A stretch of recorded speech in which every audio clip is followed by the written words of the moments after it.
कहता था कि मैं राम ज्यादा हूं, उसने खुद कहा कि उनका उनका जवाब देने के लिए प्रस्तुत ही नहीं है, क्योंकि वो तो इस चर्चा में शामिल ही नहीं है। आप तो इस चर्चा में शामिल ही नहीं हो बंधु, जब आप राम के अस्तित्व पर विश्वास नहीं करते। लेकिन तुम्हारा अब्बू अल्लामा इकबाल खुद कहता था कि मैं राम ज्यादा हूं, उसने खुद कहा था मैं ब्राह्मण जात हूं। कश्मीरी पंडित था, उसने कहा था मैं कश्मीरी पंडित हूं। एक बार मुसलमानों से चिढ़कर उसने ये कहा था।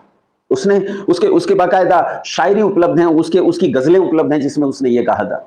लेकिन तुम क्या राम के बारे में यकीन करोगे, अस्तित्व जानोगे, जिनकी औकात 1450 साल से ऊपर की नहीं है, जो 1450 साल से दूर देख नहीं सकते, जो रेगिस्तान में पैदा हुए, रेत में पैदा होकर रेत में ही मर जाने वाले हैं, आजकल दूसरों के यहां लूटपाट करके जिनका जीवन चलता है, उनके प्रश्नों का उत्तर देने के लिए ना तो मैं बाध्य हूं, ना ही मैं ऐसे मूर्खतापूर्ण प्रयास को करने के लिए प्रस्तुत हूं।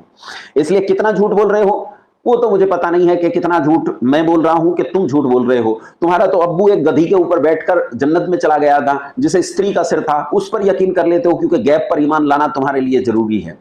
तुम क्यों बिजली पर ईमान लाओगे? तुम क्यों वैज्ञानिक आविष्कारों पर ईमान लाओगे? तुम क्यों मानोगे कि दुनिया में गुरुत्वाकर्षण है? तुम क्यों मानोगे कि दुनिया में गणित है? तुम क्यों मानोगे कि दुनिया के इस पूरे इकोसिस्टम में गणित काम करता है, साइंस काम करता है? तुम्हें गणित साइंस से क्या लेना देना? तुम गधी पर बैठकर उड़ते रहो। अगले हैं शिवराम खरे जी। अच्छा, यहां एक चीज और कह देना चाहूंगा, दो प्रकार के लोग हैं। एक प्रकार के लोग वो हैं जो मजहब विशेष से हैं, ये मजहब विशेष के लोग जिनकी